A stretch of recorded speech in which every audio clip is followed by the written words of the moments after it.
Welcome in, guys. It's your host, Emma's Pretty Gems here, and this is Emma's Jewelry Talk, or Jewelry Making Talk. Still haven't figured out the name situation, but I do like Jewelry Talk. I think it'd be a great, start for a podcast. So I'm getting down to my goals of making about 7 recordings for my podcast. And I haven't really decided when I'm gonna post them on YouTube, but when I do, I just hope it works out. To be honest with you, my listeners, I'm kind of nervous of doing this podcast and putting it on YouTube. But I'm also excited at a different part of this whole adventure of making my first podcast. So let's jump into our segment for tonight. It is going to be, we're leaving off where talked about last night about photos and photography and making things look professional and representing your brand, your identity of who your jewelry kind of relates into is you. Today, I've been making a lot of headway with my Valentine's collection, which I can't really spill any details quite yet. The collection is not complete yet, but it's a work in progress, and I'm very excited about it because it's going to be something a little bit from the old collection I did to partly a new part of my collection. And that's the only thing I can really kind of tell you that I'm working on right now with my jewelry. Um, so I can't um, close on any other part of what I'm doing with this collection. Um, but very soon you'll get little hints in here and there about this release of my next collection. And I have the name of the collection, but I'm not going to release that quite yet until I get enough pieces of my jewelry. So let's jump in for the segment that we were talking about last night about photography and how we represent ourselves through our photos and how we display our work. And I do art shows a lot.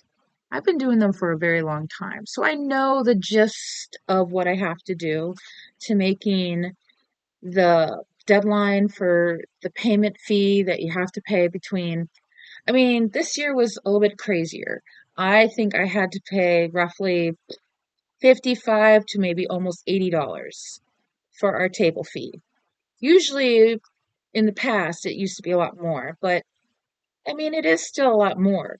But when COVID hit, it was like $23. It was perfect, perfect amount. Because we artists have a little issue with money sometimes where we have to pay our own dues and you know that's what we have to do. And so like I said, displaying your work at an art show is like really simple because you're basically displaying what you have worked on for so long and letting other people see it. It's exciting. It's a little terrifying at the same time, but it's very well worth it and very like there's so many different words I want to say about this. But lots of experience and you make new friends each year that you do the art shows on how many you do them too. But this part of this segment is going to be also important too because pricing is a big key and making sure that you make enough profit to keep going on what you make and what you sell. Like, for example, I did a show one time and I did roughly around 600 items.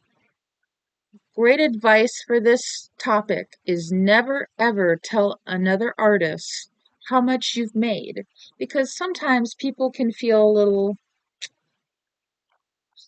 upset about it, or they can feel a little threatened, or feeling that competitiveness that comes through. And my advice for my listeners on here is to basically say, oh, I sold 600 items. That's the amount that I did. Yes, I mean, in your mind, yes, it's $600 you made. Bravo. Good job. Keep up the hard work. But keep it to yourself and then just do all that stuff all on your own. Don't tell any of your artist friends about that, because sometimes they can feel a little jealous or upset and hurt of maybe they didn't make as much as you did. And there was one time that I was very proud of myself, of the accomplishments. And this is a great example that I had a lesson of learning something is never share the profit that you've made in your sales. You can say, yeah, I did pretty okay. I did roughly this amount. But you say items. You never say the amount of pricing, because it's just polite. It's respectful and it's courteous. So you don't hurt anyone else's feelings of saying, oh yeah, I made $1,300. What did you make? No, no, no, no, no, no, no, no. That's not the right way to go. The right way is saying, I sold 1,300 items from my show. That is the key to say, so that it's kind of like I said, courteous of others' feelings. And, you know, I used to always have this issue a long time ago where I was kind of a perfectionist, and sometimes I still am in certain traits of when I work on stuff. But a wise person once told me that your stuff is unique and different, and everyone has their preference on what they like and what they don't like. So my advice to you listeners that are beginning to make jewelry and try to figure out a way to sell your jewelry is preference is it's not personal. It's a preference on what people like and what they don't like. And my wise friend once told me and said, "Do you like brown liqueur?" And I said, "No." And he says, "Well, it's a preference, right?" And I said, "Yes." So now, 21 years almost, I've taken that advice to heart, and I have really realized my jewelry is good enough for me. And if I don't sell anything, oh well, there's more opportunities, there's more art shows down the road. And I've had some ups and downs with my business, but I am turning this really great leeway of accomplishing 21 years of my jewelry business being open, and how many years I've been making jewelry is 21 years. It's crazy. It blows my mind. But I'm getting ahead of myself here. Oops, I do that sometimes when I get excited. But like I said, for those advice that I gave it's kind of the advice you can take it or leave it kind of scenario. But it's good to have that in the back of your mind, because we all are in this art community. We all try to thrive with our artwork, our jewelry, or our sewing, or our painting, or whatever it is that you do and you're very passionate about. Bravo to you. Good job. Keep up the hard work. You're doing great. And if you're learning how to do jewelry and you're in the beginning stages, learning the basics is what I will be teaching you how to do on this awesome podcast. Am I being a little excited? Yes. Because I will give you all the tools, and I will give you all the information you need to start your own jewelry business. and be as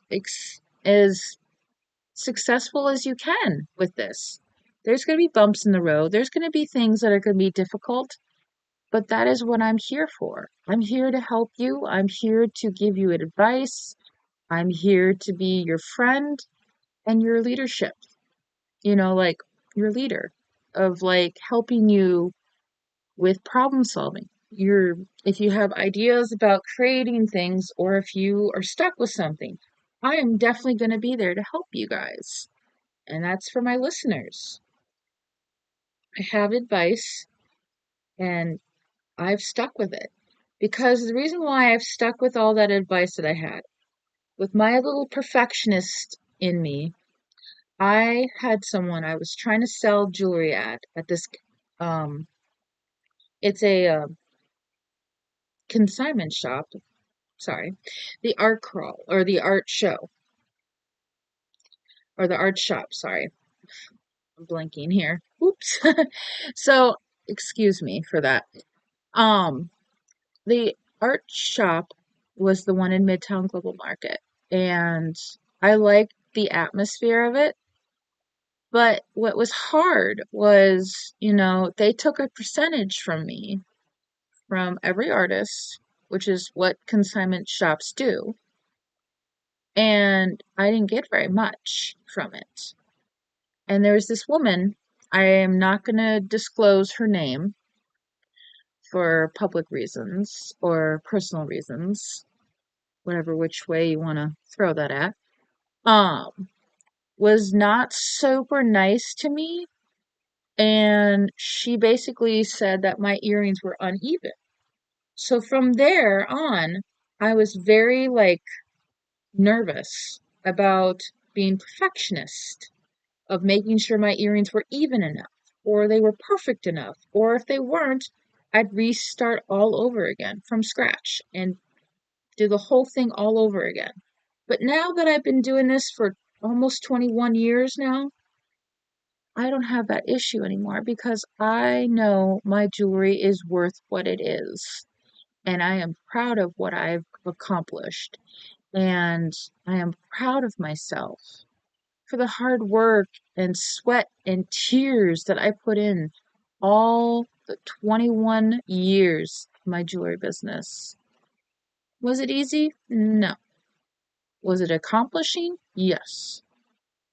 And so, like I said, when you're officially ready to be selling your jewelry in consignment shops, just realize there are things that I can give you advice on of what you should do and not do. But one big important thing you always have to have if you do down the road and you've accomplished a lot of goals in your life with your jewelry business, if you started off, when you get to that stage where you can sell your stuff for commissions or consignment, then you have to have that rule that you know that your work is worth it. Don't let anyone else tell you differently. Don't ever let anyone make you feel bad or put yourself down because your work isn't good enough. That's not what it's all about. Your work is unique and different and special and creative in your own way. So be proud of that.